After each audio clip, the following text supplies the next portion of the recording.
Hello, hello, hello, and welcome to the show. This is Wrestling with Entertainment, bringing you the latest exclusive breaking news, previewing and reviewing the latest shows from WWE, AEW, New Japan, and everything in between every Saturday on YouTube and Castbox. I am your host, James J. Tonight we are starring Kaliko Yachts. Hanging in the basement with all my toilet paper. You can't have it, damn it! And Scooter Dust. I'm wiping my ass with owls now. Got to that point? Yep. And They're we are playing. being joined by Mitch Mayhem as well.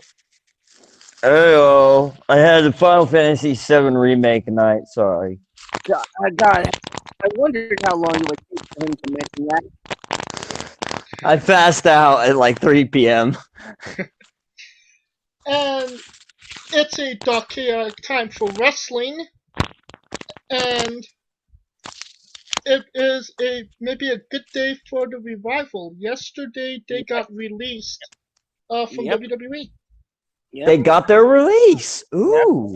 Yeah. Okay. I mentioned that to you. I sent that to you, Mitch. When? Tonight, last night, or this morning? A number of hours ago. Yeah, I was probably asleep. So, and one of the regulations on their release is that they're allowed to go wherever they want right now. Really? Oh, wow. Good luck. Wait, is that for... Wait. They're allowed to go wherever they want? But can they actually physically go wherever? Yeah, right. Yeah, there you go. Correct. Yeah, it's not like they could Oh, go that's anywhere. why they did it. Okay. No, it's So yeah, making you sense. could go anywhere if you could jump on a plane and get there. We'll negotiate your contract with New Japan right now. AEW can't have wrestling live. That's why they did it. Okay. Well, If the show was still going, they would have never fucking done that. considering that AEW has suspended production. Exactly. Word, I kind of figured. I Yep. kind of figured they were going to do it. Like I said, they have months. I mentioned this last week. They have months prepared, but this was. I'm not sure if this is WWE getting the last laugh. How? Kind so? of, because they said it, because I think it is kind of, because when you think about it, it would have been, it was going to be hard for either one to blink. And if WWE does it first to get ahead, they look like the responsible corporation, because they have more at stake than AEW as far as like stockholders and stuff. But that, in the court of public opinion, they're the company that fired somebody during a pandemic. They didn't fire him; they let him go.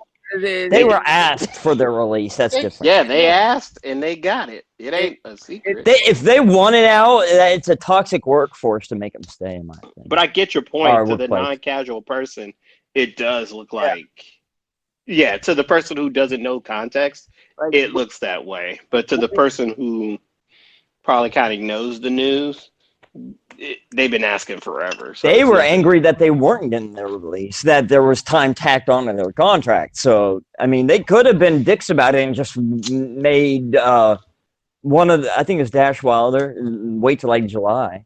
But that's good. I'm glad. Now, that being said, obviously not the best time to get released from WWE. No. But I mean, the future is looking bright for them, right? they can do whatever they creatively want to now, what they feel like they've been held back on. When we get back to normal.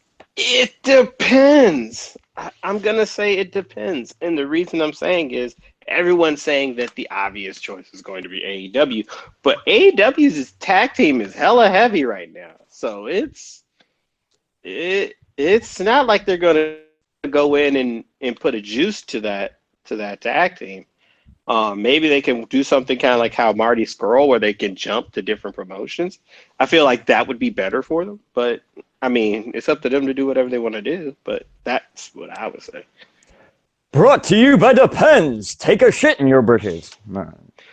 Hey, them bitches flying off them the only things that ain't flying off the shelves at stores. Right? I should have got a pack. Maybe Scott Wilson's finally gonna retire and write that musical he wants to. It's good. Maybe Vince McMahon will just finally die. No, I'm joking. Oh, come on. Joking. Okay. AEW, as Scooter mentioned before, AEW suspended production up until May. Right up until I was gonna say March is in the past, but yeah, okay. No, May.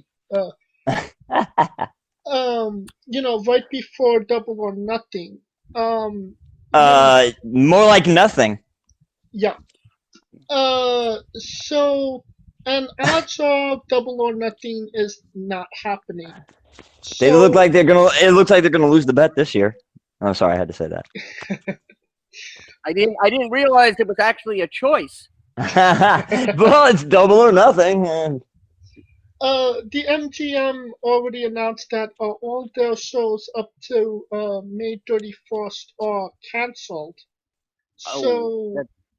Up to May 31st. Okay. Yeah. I thought it'd be longer than that, to be honest. Also, I just gotta jump in here. Anybody who bought tickets to Money in the Bank at the Royal Farms Arena in Baltimore on May 10th can now get their money refunded. Oh, interesting.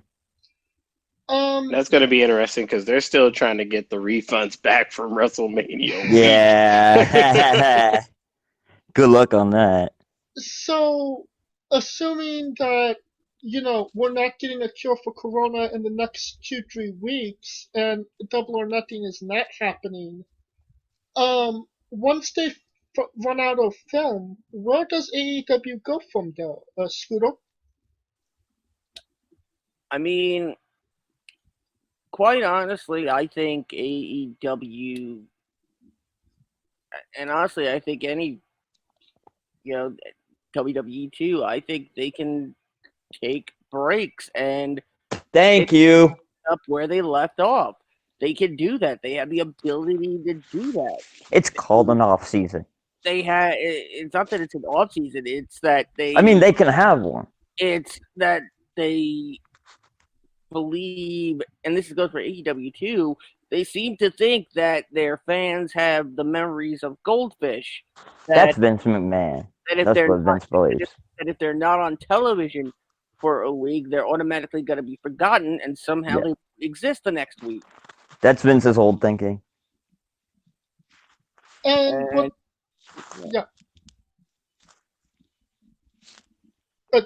Did you have more to say, Scooter? Traffic jam. Sorry. I'm done. Okay. What about you, Mitch? What are your thoughts on that? Like I said, I just woke up. Can you repeat the phrase? I heard what he just said. I'm just waking up.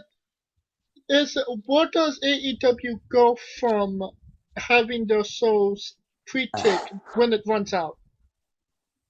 Where do they go from there?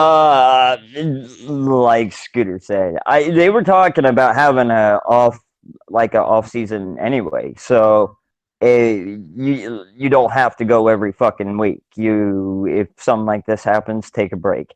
WWE with Vince, he's just go. So I don't ever see that happening. But with Cody and them, they talked about it already. So I think they're on the right track. Like now would be the great time to do like some sort of like round robin tournament there we go. Tournaments. I miss tournaments. That they can like build up to, plan out, and then plan, a finale around. They don't have big events like tournaments or other things anymore where like where a win matters. Like it matters. Well, that's what I'm saying. They need to do like a round robin tournament where you have a couple of matches. I agree. on Raw, a couple of matches on on SmackDown. You have I can't believe we're gonna say this, almost like the Bound for Glory series. Yeah. But you involve 6 or 8 people, superstars from each brand. You can do it with the women too, and you give it's a naturally built-in storyline, and you make pro wrestling more like a legitimate sport with legitimate standings and rankings, and so you don't have to depend on necessarily the entertainment aspect of it.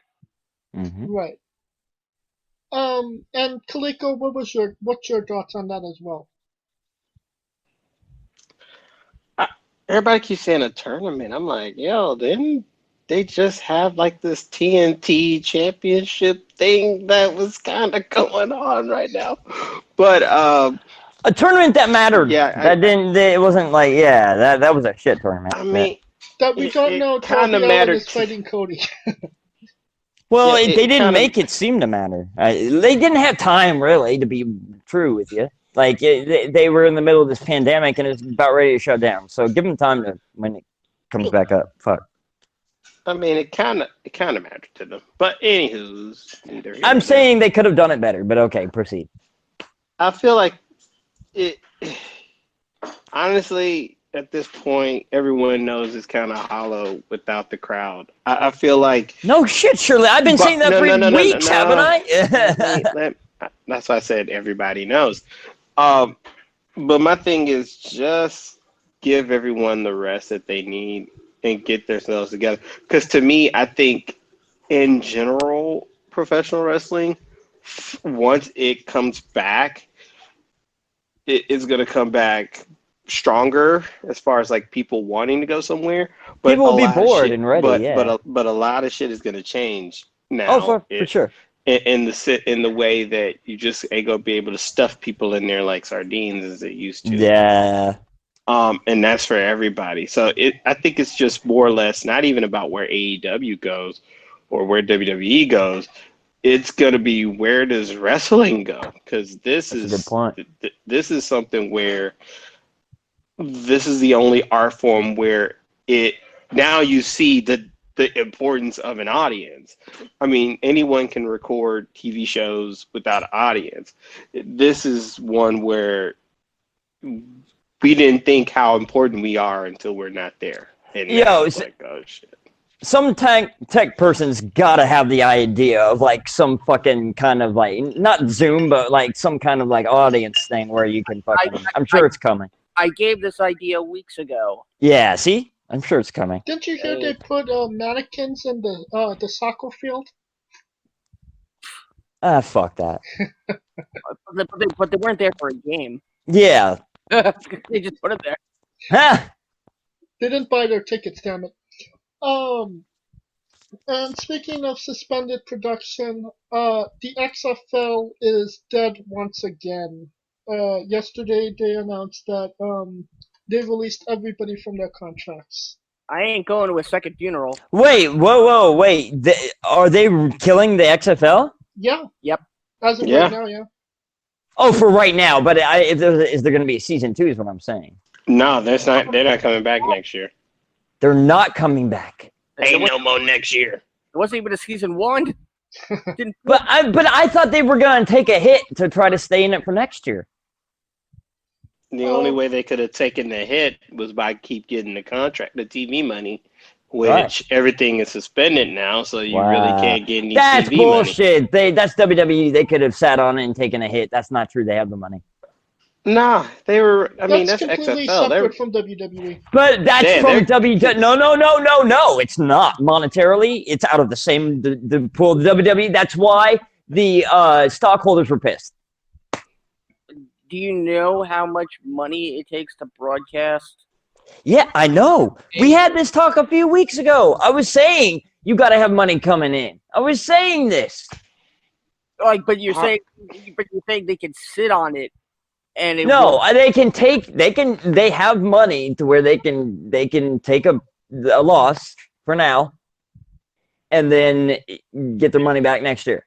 You're talking roughly. Yeah, it's a big loss. It was almost probably somewhere around $50 million. Yeah, well, Vince has got plenty of it, man. But it's not just Vince; it's the owners of the teams. Yeah. That's my point. Just Vince on it, I think, but okay. Nah, he only was like I would say he was a starter fund, but he pretty much was off hands with it because he basically put Andrew Luck's dad as the commissioner, and he just let them run it. Did he think they were gonna get Andrew Luck? No, it was just like they wanted it to be a legit football. I know. But I mean, it's not like it was tied into WWE. The only reason it was tied to WWE because Vince put the money up and he named it. But other than that, that's it. I don't think, but something about that, like, I don't see him just giving up when it comes. Maybe it's now to cut costs, and then when it comes back, he'll revive it. I just don't see him just quitting. Oh no, they already said it. ESPN said they're not coming back in 2021.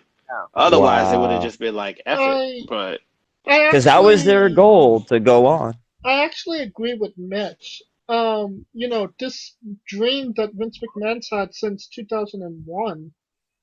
I think he's too stubborn to just let it die again. Yes, thank you, James. You don't know who Vince McMahon is exactly. He will try again until he gets it right, until it works. He won't die. But here's my thing: if that was the case, they would have said, "Yo, we coming back next year." But maybe this is a cost-cutting measure for right now. Right. How's that a cost-cutting measure if because you can't pay, so you don't have to pay while we're waiting for things to go back to normal. I'm just saying. But if they're not coming back in 2021, what's the point? Maybe they're just saying that now. I don't know. I mean, I get your point. Contracts are ended. They are officially no longer tied. In order for them to come back, they would have to. You're right. Okay. Yeah, they would have to redo all that shit. Right. I thought maybe that's what they would do because they're not. But a lot of them would go to the NFL in that period of time. A lot of the players have been going to the NFL. Right. I will say that the XFL has done that much. They gave them like people a break. Real quick, I will say this: I thought it was on to a much better start than last time. I really do. Well, it just seems like. But let me finish. The teams were like, I don't know what the fuck they were thinking. They were just misnomer teams. They should have brought back the old team, or at least a few of the old teams. But it just seems like the XFL was kind of never meant to be. Yeah, but Vince McMahon's gonna try to shove things down people's throats. Yeah, you know that. If it comes back, we'll be here to cover it. So. Yeah. In all due time. It's time to start the show, and it's time to. We will be talking about WrestleMania Night 1 and 2. We will be wrestling with WrestleMania Night 1. Hasn't the show already started? But okay, go ahead. Alright, this was the first ever WrestleMania too big for one night, and Night 1... Too big for your britches. Night 1 kind of delivered that, didn't it? What were your thoughts on the show as a whole, Mitch Mayhem? I mean, I'll put it pretty simply. I didn't give a fuck about anything else. There were two matches I cared about. Well, I think it's obvious. We're all talking about, okay, well, the first, obviously, the Boneyard match. That was obvious.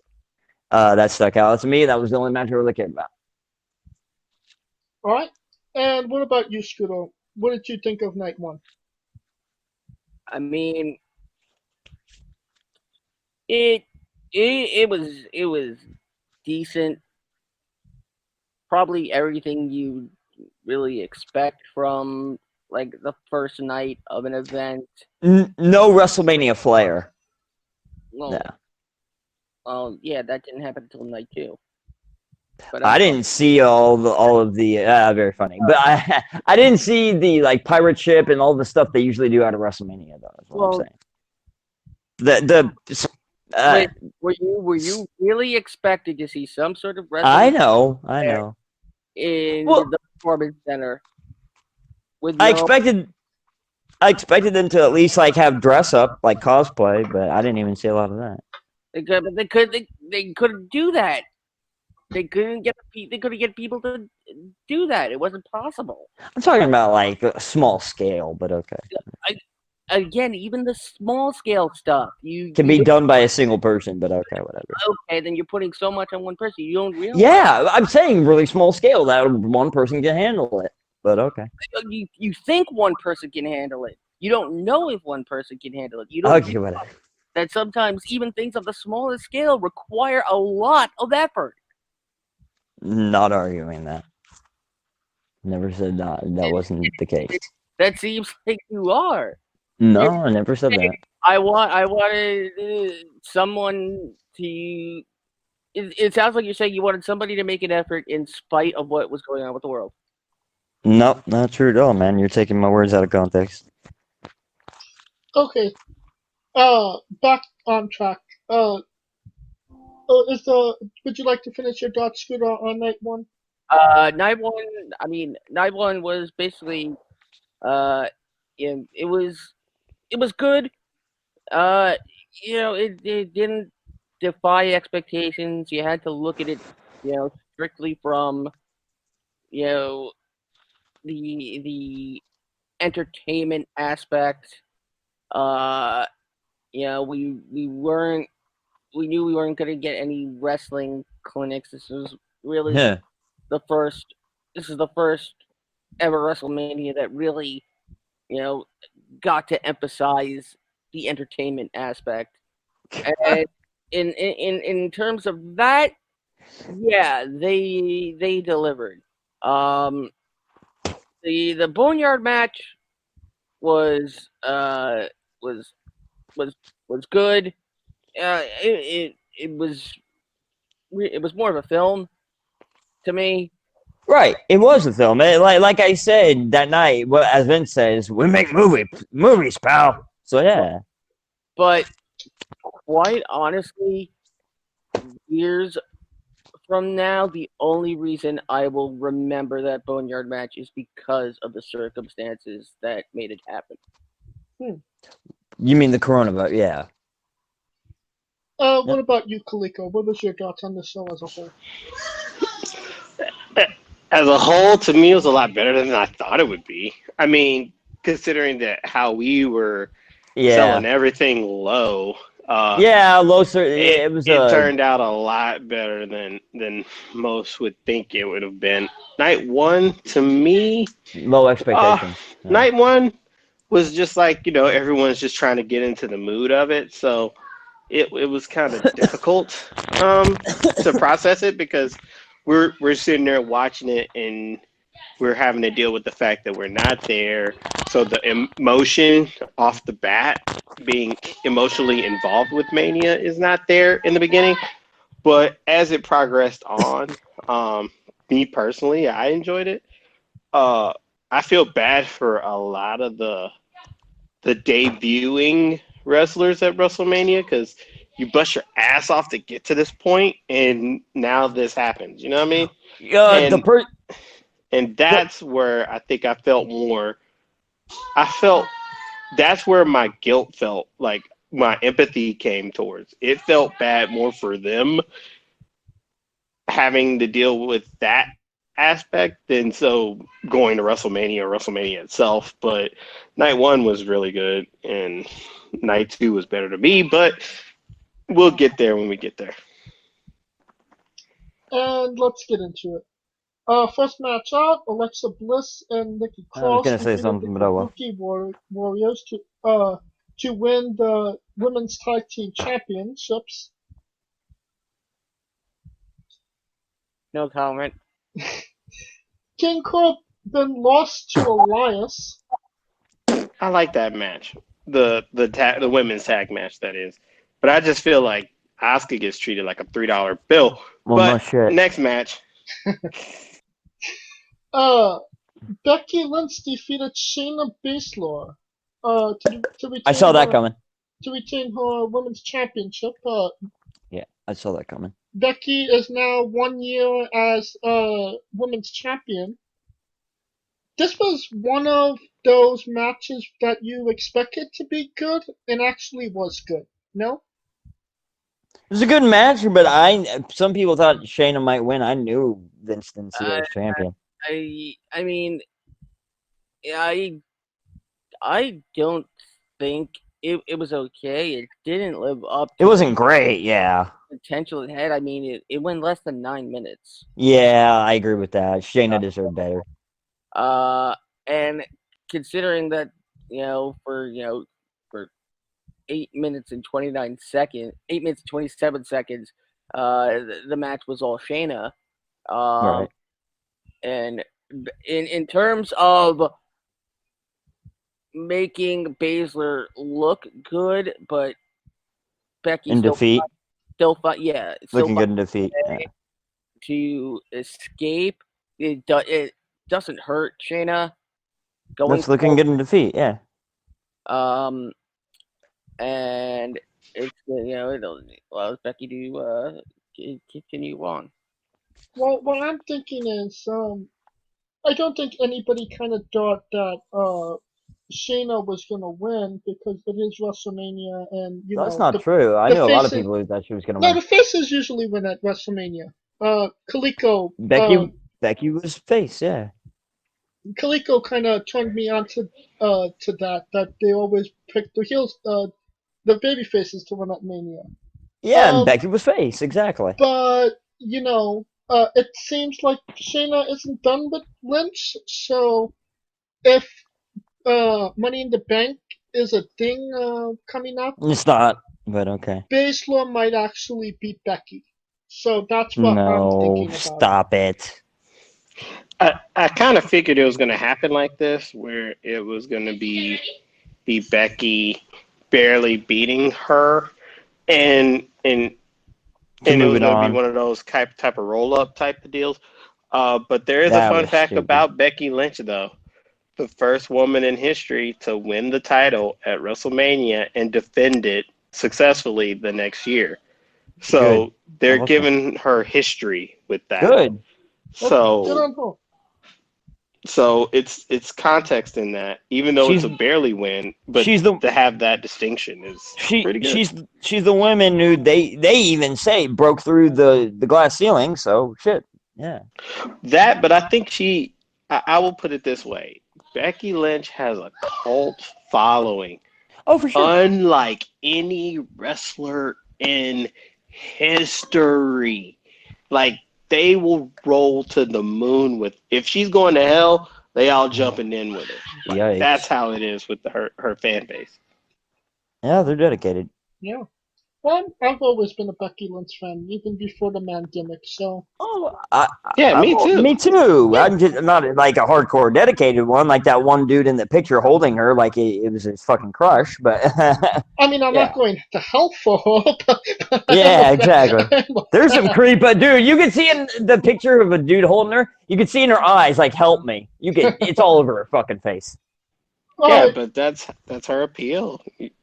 That's how it is. Next match, Sami Zayn successfully retained the Intercontinental Championship against Daniel Bryan. Boo!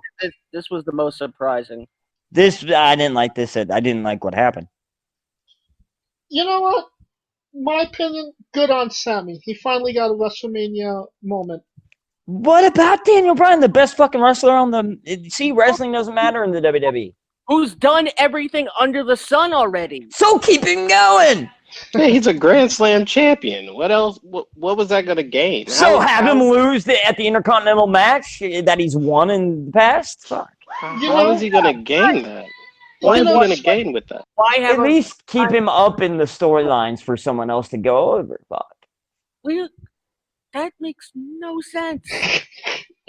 Sammy didn't really go over him. It was more of a Shinsuke Nakamura and Cesaro help. Scooter brought this up. Last time he won the Intercontinental Championship, he kind of retired. So maybe Daniel Bryan was like, no, take it. Oh, shut up. He wanted gold. Oh, how do you know? He's Daniel Bryan. He should. Oh my God. Daniel wants a lighter competitor, schedule. You always want No. Daniel wants a lighter schedule. Yeah, because that's what Daniel wants.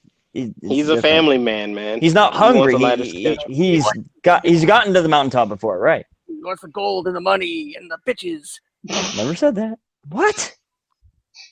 You are being a mark right now. I never said that. You're taking what I say out of context. Do what you want, buddy. My dog's crying. I gotta take him out. SmackDown Tag Team Championship match. John Morrison defeated Kofi Kingston and Jimmy Uso in a ladder match to retain. Unique ending, fast paced. One of the matches of the night for me. Go ahead, Scoot. A very interesting little bit of news. Next week on SmackDown, the other three will get the chance to contend for the SmackDown Tag Team Championships in a ladder match. Oh my God, really? The Miz, Big E, and Jey Uso. That would be actually. That's not bad. That's not bad. And the only reason I say that is because it's gonna be. The only thing I wouldn't like about it, because the pace is gonna be hella slow, because Big E's not known as a high fly. Like the first one was like basically everybody that could go from 0 to 100, and that was like what made it really, really good. Right. Was the fact that it was fast paced, high flying. Lots of risks involved. I think this one's going to be a more slower, methodical storytelling pace. So we'll see how it goes, but I don't think it'll be better than the first one. But Kofi should win. He should want it. Kofi should win because he wanted it. Honestly, I know he does. You heard what I heard, right? Yes. Daniel Bryan should want it. Like, he wants to get the hell off the road. That's what the fuck. He's trying to chill at the crib. Mojo Riley defeated R-Truth to win the 24/7 belt. That's a thing. Next. Kevin Owens defeated Seth Rollins and then defeated Seth Rollins again in a no disqualification match. This was not a WrestleMania match. This was an Attitude Era Raw match. Yeah, that's an interesting concept. True. That's another person I feel bad for, Kevin Owens. But Kevin Owens already had his moments. I don't get why people saying he hasn't had one. I'm like, bro, he beat Chris Jericho at 33. It ain't like he fucking was slouching.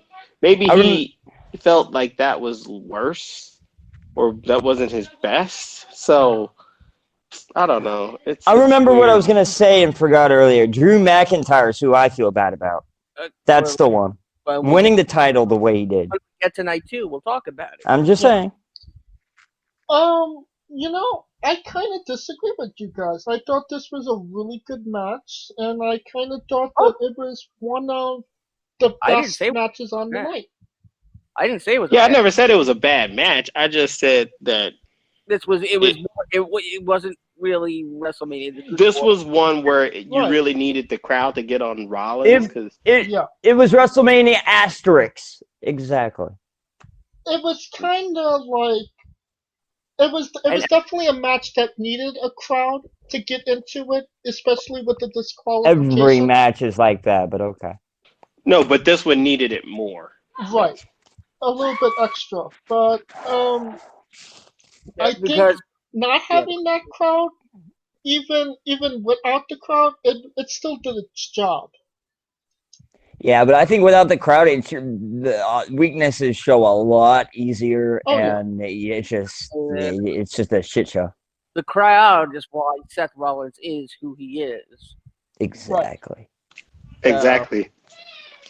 And plus, when he came out now all white, oh man, that would have been. Oh, he would have got eat on that.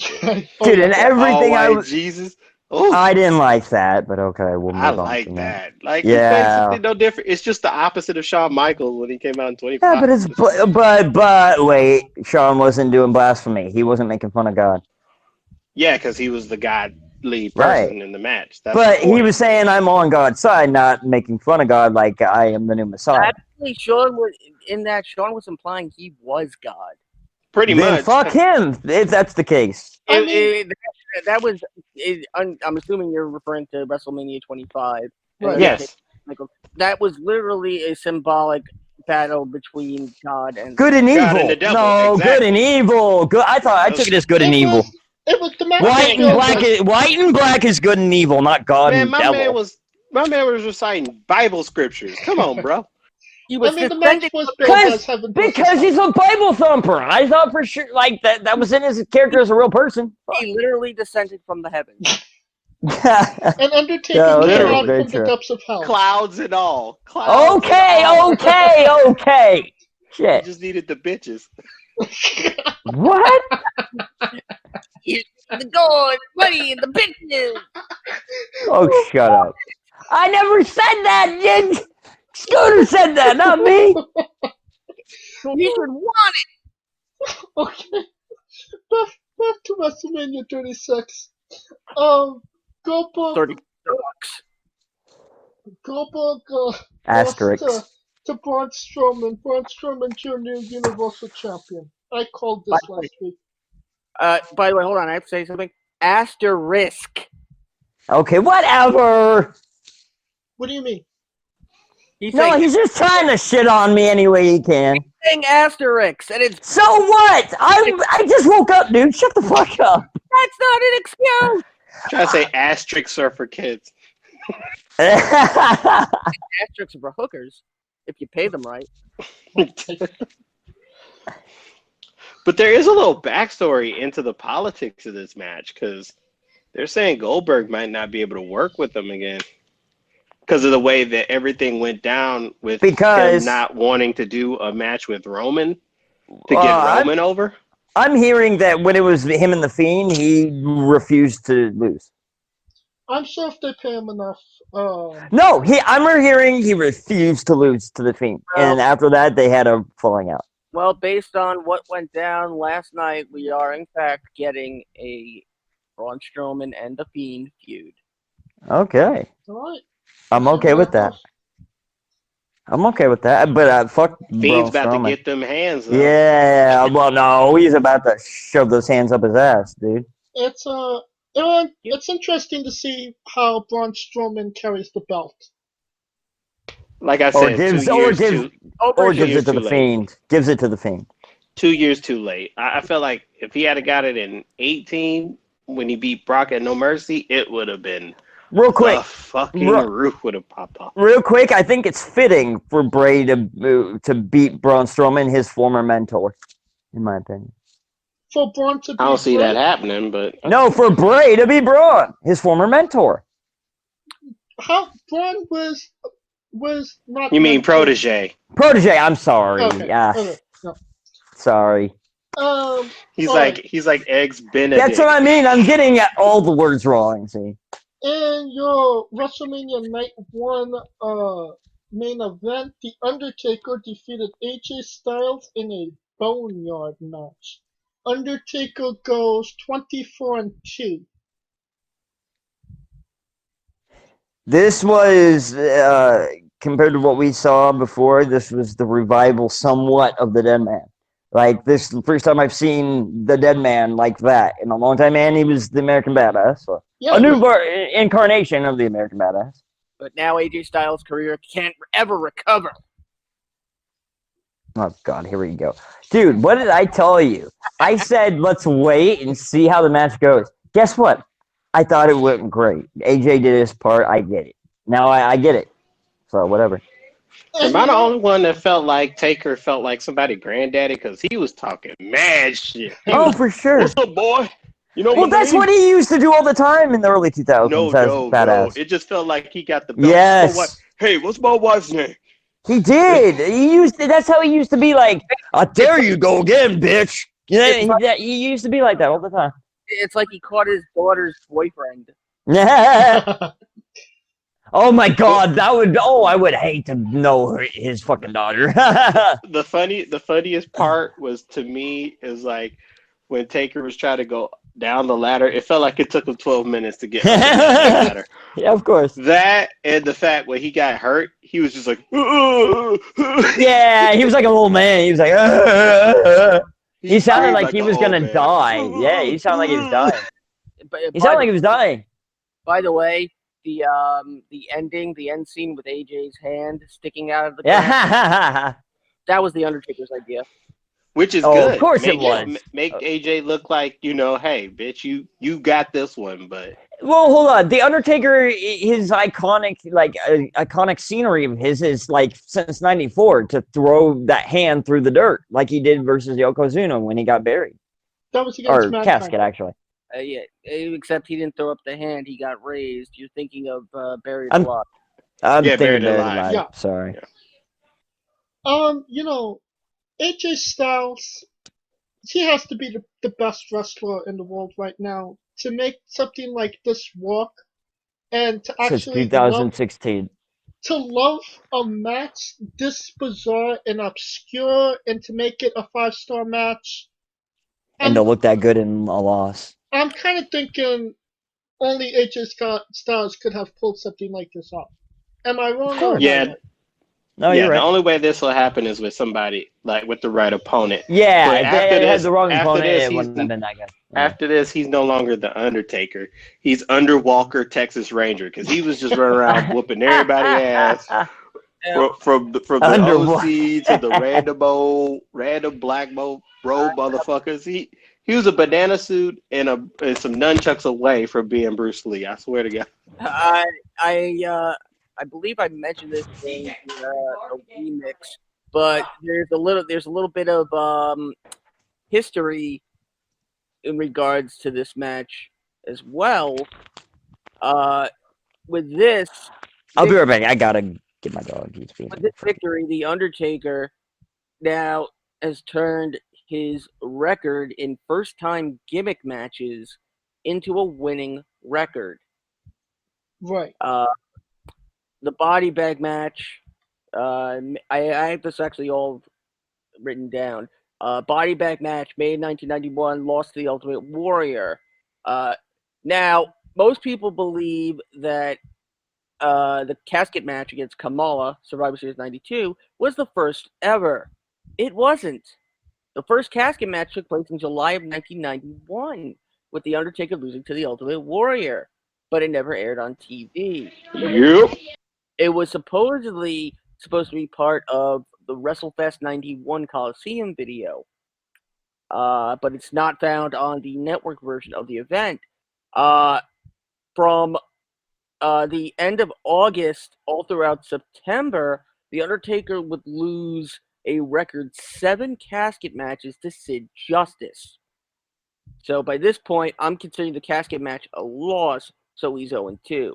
The Rest in Peace match at SummerSlam 93 technically had no gimmick. He won 1-2. The Boiler Room Brawl 1-3. The Buried Alive match 1, but ended up being buried anyway 2-3. The Armageddon Rules match in your house in December 96 3-3. Hell in a Cell loses 3-4. Inferno match wins 4-4. Biker Chain match 4-5. The Concrete Crypt match 5-5.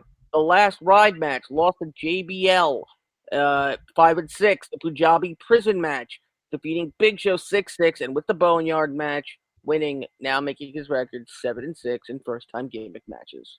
This just shows you how old Undertaker has been in 14 first-time matches. Bro, he's been wrestling since I was 5. Since I was 5. I'm 36. That's how long he's been wrestling. Yeah, I grew up with him. And he's been longer, and technically been longer than that too. So pretty much, hopefully he ain't my dad or something. Kaliko, I am your father. That was terrible. Not with that. He ain't my dad.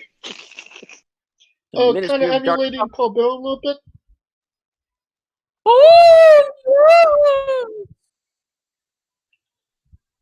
Alright, that will conclude our coverage of Night 1. And now we are wrestling with WrestleMania Night 2. Okay, the heel strike back. And something people might not have known, this is the first WrestleMania to have a dark match main event. What? And we will get to that when we. When we get to it, I'll mention it. Yeah, but what was let's start with you, Scooter. What was your thoughts on night 2 as a whole? It's night 2 as a whole.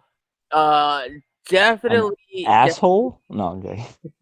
more entertaining. Sorry. Definitely more entertaining, more wrestling. Again, same thing like that one. A few matches stand out. Overall, One in particular. Overall, it was good. I might have Interesting. some qualms with See, putting the WWE Championship match at the end. see, interesting. See, because is it cool, Pie? Yeah. Okay, yeah, I think it was the first show that actually had more entertainment value, in my opinion. The first night, and I think it went down in energy the second night. Never can have that in a show where it's 2 nights and back to back. But I think it went down in energy, and it was done from there. Is your thoughts? Is that your thoughts on the show as a whole? As a whole, like I said, it was lesser than the first night, and there was only 1 or 2 standout moments for me. What about and you? That's. Oh, I was going to tell you the standout moments, but I'm sorry. I thought you were done. It's no big deal. The Bray Wyatt versus obviously, and Drew McIntyre winning the title. I like that. All right. Other than that, it was a shitty show. What about you, Kaliko? Honestly, I think it served it best for it to be 2 nights because everyone was kind of for sure. The feeling I got from hype that was night 1 was everyone was kind of hyped for it, so it didn't feel like you had to clog through 8 hours. So breaking it up with 2.5 hours each, because to be quite honest, the show in itself was, I want to say, but you need to make 5 hours. Kaliko, you need to make the second show the more main event one, and you have to have you got to have that one be where a lot of the main shit is. Like I would have had Boneyard match on night 2 and a few others. It went down in my opinion. You got to even it out. You have to have a crescendo. You got to start on the mountain and then go up. In my opinion. Well, this is actually a question I want to ask Kaliko. Okay, sorry. My bad. No. Me and Kaliko watched Wrestle Kingdom this year, which was also 2 nights. Yeah, I didn't see that. Yeah. So, Kaliko, in your opinion, was night 1 bigger or was night 2 bigger in Wrestle Kingdom? Night 2. And the reason night 2 is because everyone kind of knew when Naito won, the people were already geared up for it. Plus, there was already that kind of emotional animosity from last year when Naito kind of fell short. So that's where you see what I'm saying. So it was like when Naito won, that frustration kind of pent up into night 2, kind of like how WrestleMania 30 when everyone had that emotion pent up for Daniel Bryan after he won the first match against Triple H. It carried that patience throughout the whole show. And this won't be the only comparison I will make to Wrestle Kingdom tonight. But we'll get to that in a little while. First night. But I will say, I feel like the second night to me was better because people kind of got into an expectation of what it would be. And I think when the way that it ended with Taker, and this is why I said it should have went night 1 and ended last, it got people more bought into wanting to watch night 2. Right. To see, because my imagination when Taker, after the Taker match, I was like, holy shit, we still got Bray and Cena. I gotta watch that. So it kind of got your mind, your mentality set to go, okay, I am gonna watch night 2 to see if that could even top what happened night 1. But go ahead. And going into night 2, the first match on the card, Charlotte Flair defeated Rhea Ripley to win the NXT Women's Championship in 20 minutes and 23 seconds. Charlotte showing Rhea to not mess with the Queen, right? True, and becoming the first woman to become 2-time NXT Women's Raw and SmackDown champion. Like, she's breaking history too. Crazy. Any thoughts on the match, Scooter? Now, a lot of people are saying that Ripley lost because her visa was running out. I don't know about that. Because her visa was running out and she would have to be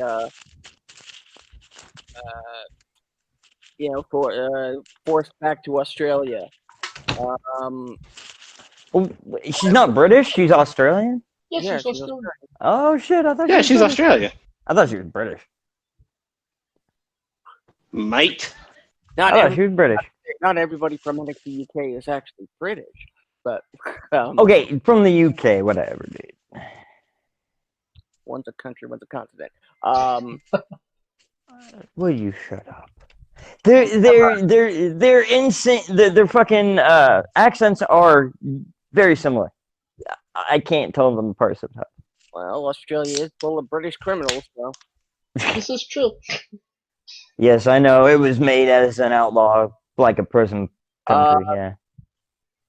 I mean, I don't know if it's true. I did expect Charlotte go over to win. However, I think Well, I thought. Didn't you predict Rhea to win? No, I picked Charlotte because Charlotte was going to lead cement the branding of NXT as a legit third brand. That is true, I don't think that does that job, but okay. I That's mean, wishful thinking. I think the circumstances around how this match played out changed a lot. Yeah, it does. Only because of everything that's been happening. I don't know if the result would be different if this was if WrestleMania had happened as planned in Raymond James Stadium. I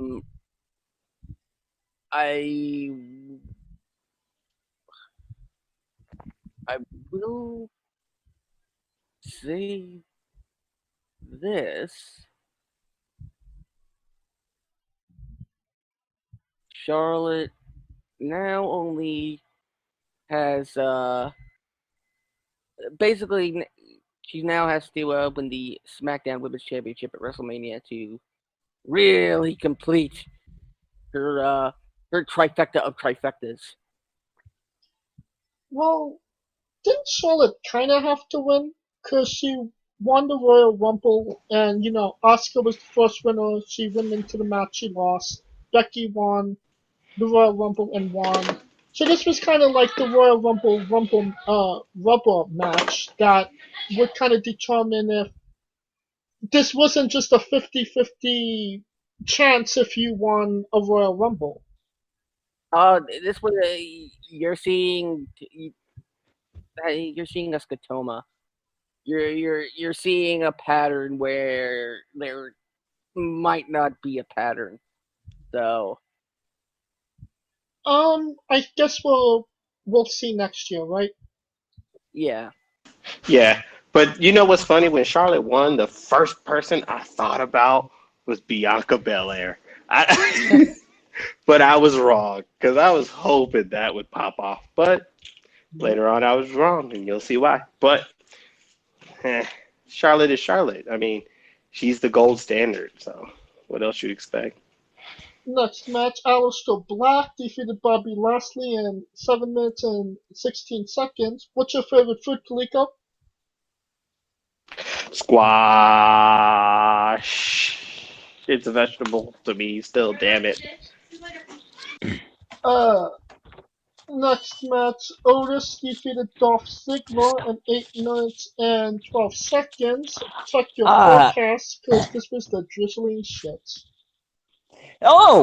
Can I go on this first, please? Yeah, please. I actually enjoyed this way better than I thought I was going to. The end was, it filled its purpose. No one thought this was going to be a main event barn burner, dude. It did what it was supposed to do. I like Otis a lot, so. All right. Anybody else have an opinion on Otis versus Ziggler? Otis got the bitches. Oh, shit. He just needs the gold in the hands. Yeah, I knew that was coming. Edge defeated Randy Orton in a last man standing match in 36 minutes and 36 seconds. Personally, I thought this match was way too long. What are your guys' thoughts? Well, with Edge winning, he became the first person to win the longest non-Iron match in WWE history. Boom. I mean, I knew it was going to go this long. Edge wanted his, fucking, Picasso painting in the ring, so to speak, or not in the ring, outside of the ring in this case, but you know what I mean. Yeah, he got his 40 minutes on Broadway with Randy Orton, and I think it was a little overacting, personally, but to each their own, I liked the outcome after the fake crying. Surprisingly, this only beats the WrestleMania 2000 main event by 7 seconds. WrestleMania 2000 was the shits. That was The Rock, Triple H, 16. And Anaheim, 2000, Anaheim. yeah. Technically, it's 16, but it was never called 16. No. Yeah, my personal feelings was that it kind of didn't go. There was nothing really memorable happened. They were just kind of fighting. Bingo. Yeah. Except unless but you I mean, saw like I what said, happened in the gym area when they tried to hang each other with the weights. Everyone thought it was the dark side of the ring reference. Oh, yeah. God. Yeah. The fucking, what do you call it? The people who get their butthurt feelings a little too easy, they jump on that shit. Yeah. Well, I mean, it didn't help. It said, "This is for you, Chris." Right. It did not fucking have. Oh my god. Oh my god. Oh my god. He didn't actually. No, not that part. When you said it, I was like, oh, never mind. Moving on, Gronk pinned Mojo Rawley to win the 24/7 title. That's a thing. The Street Profits defeated Austin Theory and Angel Garza to retain the Raw Tag Team Championships in 6 minutes and 21 seconds. Real quick, Austin Theory's not ready. No, he is not. I don't think anybody is debating that, honestly. Yeah, that's not even for debate. Yeah. After the match, Bianca Belair came out to make the save to save her bae. And if you watched Raw this week, you know she goes there now. I know. That's what I was hoping, man. I was hoping the whole, because the one thing that, as Charlotte was heading into Mania, everyone just kept yelling, go here. So it would have made sense for Bianca to be the first challenger. That's why I was like, that's going to be dope. But, I mean, if she beat her on NXT, you could make that argument. But they kind of squashed it after that one match. Yeah, she was one of the few call-ups. That was the worst part. But other than that, she was one of the very few call-ups. Yeah. Speaking of call-ups, Raw gets Bianca Belair. SmackDown gets the Forgotten Sons. Oh my god, the Forgotten Sons! Exactly! They should be fucking fired. I hate them. Or just forgotten. They already are. 5-way elimination match. Bayley defeated Sasha Banks, Lacey Evans, Tamina, and Naomi to retain the SmackDown Women's Championship in 19 minutes and 16 seconds. Which is ultimately going to be a slow burn build for Bayley versus Sasha, but yeah, we see it coming a mile away, but yeah.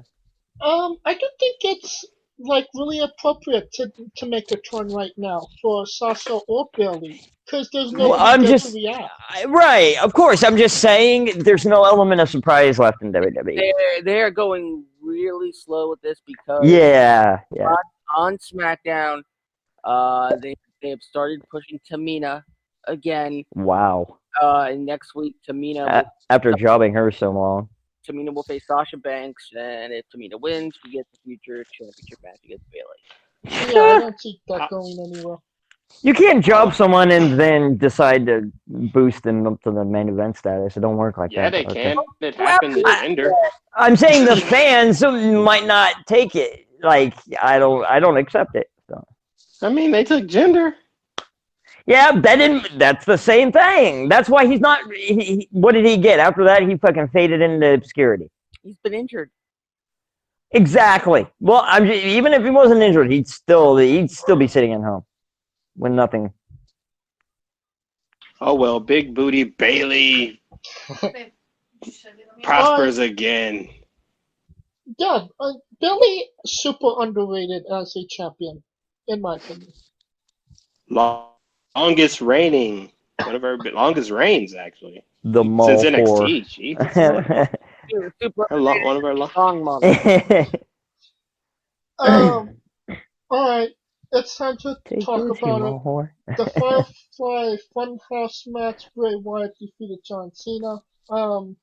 Because you guys, I know, kind of like it, I'm going to start off by saying I didn't like it. I thought this was terrible. I did not think it was a match. It was just, I just felt this was garbage. It was a movie, dude, and for what it was made to be, I loved it. I mean, I can see where purists wouldn't like it. I get that, but for what I knew it was supposed to be, and for what it was, I liked it. I didn't think it was a fucking 5-star wrestling match though, because it wasn't. And I agree with you on that point. It didn't need to be a 5-star match. It just told a story. To be a match. But it told a story. It was a story. I feel like this is something they could have done on SmackDown to build to a match. I'm not arguing it. I'm just telling you, well, this was like a main event. This was a big story. But I'm just telling you what their thinking was. No, this was the most perfect thing I've ever seen. See, some people think it's the best thing, and some people hate it. The reason it is because I liked it too. It showed the one fear that John Cena actually has. Himself?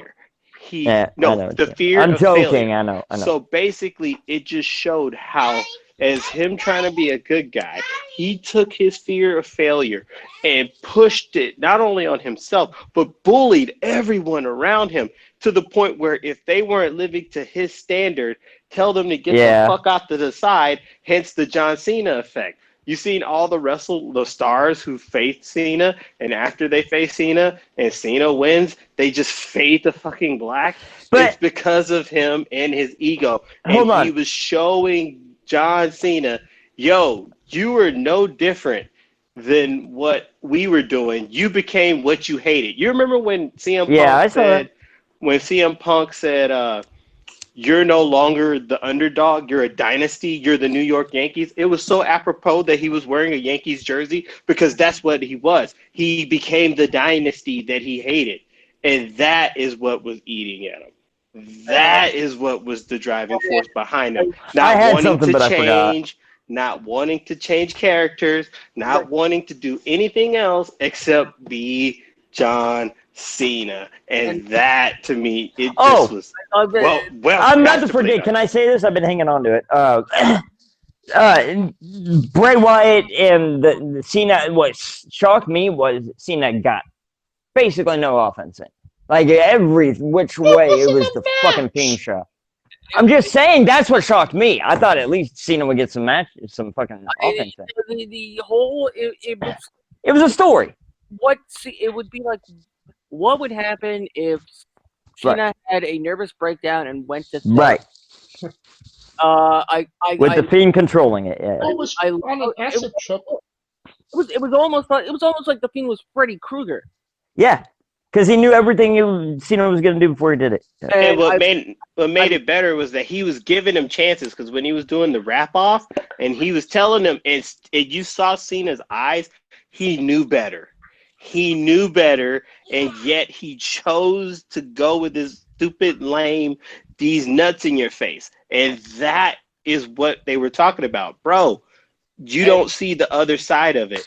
And he chose not to see the other side of it. He calls himself a man of the people, yet at 30, when Bray Wyatt was at the height of his popularity, he chose to turn on the people that he said he was a man of. That was brilliantly.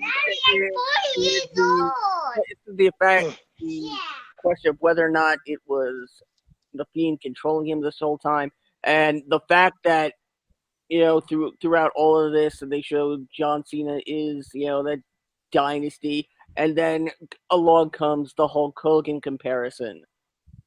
Yeah, that's the one thing that threw me off. I get it, but yeah, I think they could have done it better. The reason they did that is because I saw it twofold. I saw it as I get what they were doing. His ego doing. got the best of his creativity. No, it was a what if. Like Cena wished he became a heel. And it was a what if it became heel. Because if you look at it from the WrestleMania aspect, it was the point of what if he swung the chair. And what's funny is Bray Wyatt, he had this and he said all you had to do was swing the chair, right? He had this premonition in 2014. Yeah, because if he swung the chair, he would have got DQ'd. Bray gets the win, gets the rub. Yep. It doesn't hurt him. So that's where, to me, and it's funny because when he swung the chair and missed, the representation of that is that Bray is no longer hurt by what happened at 30, because the Fiend helped him get stronger. That's what I liked about it. Bro, it was introspective. That thing 15 times, and it'll still be 18 damn near. You've got to be introspective to understand it. I get that. Yeah.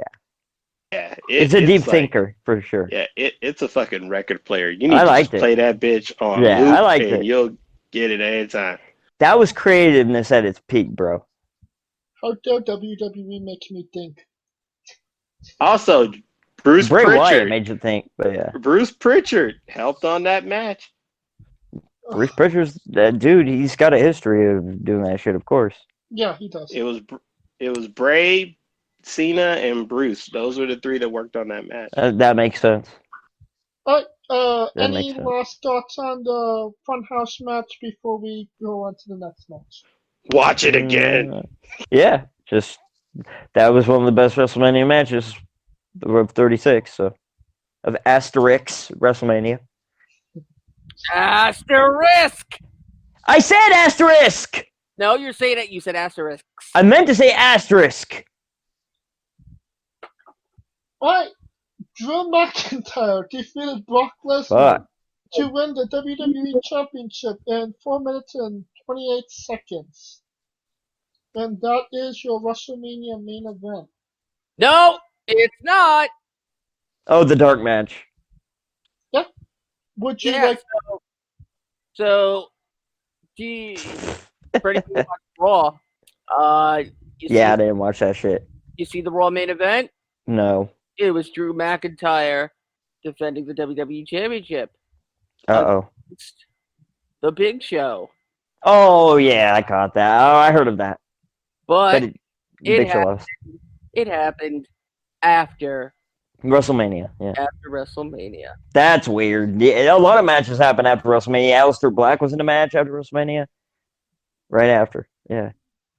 And after, so they taped stuff after. They taped the Monday night stuff right after WrestleMania taping. They didn't give them a break or nothing. Match Big Show said, and watch the Big Show on Netflix now. Oh God. I haven't watched it, but I'm going to though. Self-advertising. Yeah. That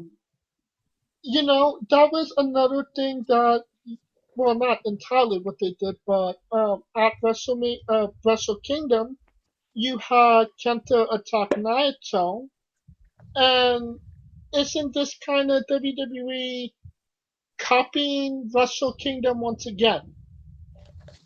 Or maybe No. I'm reading a little bit too much in the lines. Yeah. This is yeah, you I mean, are. you could see it that way, but eventually, like I I feel like think the Big Show is like the torchbearer as a champion. That's like going to be your first challenge. And to me, the night after on Raw, it was a good match. Show gave him hell, so it just shows like vulnerability. Don't get too excited about being champ because you could lose it just like that. I think with Wrestle Kingdom, it was kind of a foregone conclusion that Naito was going to hold the belts for a while. yeah. With Drew, that's not the guarantee. Right. True, but it's the same. It's the same concept of Wrestle Kingdom was 2 nights and had an unhappy finish with Kenta attacking Naito. Now fast forward a couple Yeah, but months, Naito won. WrestleMania is 2 nights and you have Big Show attacking Drew McIntyre. No, Honestly, True, the but 2 to nights me, format Naito fits winning. WrestleMania. it didn't happen with Big Show attacking Drew McIntyre. It was a dark match. Yeah. True. It after. I'm with Scooter on this. It wasn't. This is the first time in history that a match has taken place technically at WrestleMania after WrestleMania has gone off. Right. Yeah. True. That's first time I've heard of it. So this is nothing at all like Wrestle Kingdom. All right. So Yeah, because to me, I'll agree Wrestle with that. Kingdom, I'll agree Wrestle with that. Kingdom, the story was Naito being finally breaking through this 8-year Naito shell. deserved it. Yeah, me and Kaliko talked about that back when it happened. Yeah, I agree. All right. Now that we've reviewed both nights, Scooter, night 1 or night 2? Which night was better? night 2. Mitch Mayhem. Like I said, I thought night 1 had more of the rhythm to it in terms of like altogether. I mean, it can be argued which one, but in my opinion, with the way it ended with the Boneyard match, I think night 1 carried it. And Kaliko? 2, just because they let Bray be Bray. They let him be the mind genius that he really is. Had they not had that show on that, it would have been so tilted to 1. But yeah, And I'm because they should have had a Boneyard match on night 2. But yeah, I'm sorry, at night 1 as well. So we are at a stalemate 2-2. here. That being said, WrestleMania night 1 and 2 as a whole, where do you think that kind of ranks with the other 35 WrestleManias? It doesn't. You can't do that. You can't do that. It's not the same. Asterisk. Asterisk. So, don't put it in the same.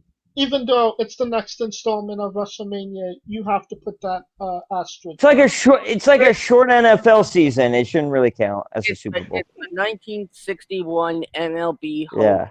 standings. Yeah. I tend to disagree. To me, it's like a strike season. To me, I look at it like it'll be remembered for the simple fact that there was no for this one period there. of time. Yeah, but I mean, not for the show. In the context not for the of history, show, though. In the context of history, they will be talking about certain aspects of this match. Like, just that's what's going to be. And to me, them making the most out of it, I mean, it wasn't like WrestleMania 9, but it was, I would say, top 20, top 15 at best. Definitely. WrestleMania? No, you're not even close, buddy. Top 20, yeah. We are so far apart on this. Definitely the top 36. Top 36, definitely. Not even the top 100. I would say top 20. Not like in the upper half, more So the you're lower saying- half of it. So you're But, saying that yeah. those 15 WrestleManias worse than this one? In essence, I mean, put it like this: was 36 better than 27? Yes, I would say Was so. 36 better than 9? No. Yeah. God. No. Was 36 better than 7? No. Was 36 better than 8? No.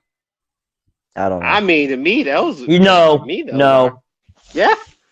But Me? 8 was one of the worst to me, and if it's not, if I say no to that, that's what I'm saying. I don't consider it a WrestleMania, to be honest with you. True. Well, I don't obviously- consider 36, or I mean, let me some make that people clear. are gonna 36, I be don't cry. like, Yeah. obviously, 8 was WrestleMania, but it was just weird. it's definitely going. This is definitely going to be something debated for a long time. Not only on For Wrestling sure. with Entertainment, but everybody in the For wrestling world. sure. Yep. So that will conclude our coverage of WrestleMania 36 Part 2. If you want to join in the conversation, you can follow all of us on Twitter. I am at JamesJ993. Where can they find Kaliko?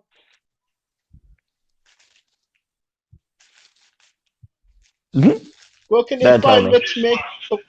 There's Clico. There it Wait, is. there's Clico. Just find me at I am Kaliko. My mom has just called me. Sorry. It's all good, buddy. It's all good. Shit happens. Where can they find Mitch Mayhem, even though Mitch Mayhem don't tweet? I might be coming back to it soon, and so when I do, you can catch me at Mitch Mayhem X on Twitter. And where can they find Scooter Dust? And you can find me at Scooter Dust and at UNBS Wrestling and a possible you might be able to find me somewhere else pretty soon. Another Twitter handle? Maybe not another Twitter Another handle. podcast? Maybe I can't say anything right now. Aw, boo. I've been approached. Oh, Really? well, I hope that Interesting. the news will be broken right here on this show. If it comes to light, for my co-hosts, Kaliko Yachts, Mitch Mayhem, Scooter Dust, I am James J, telling you to stay safe and wrestling with.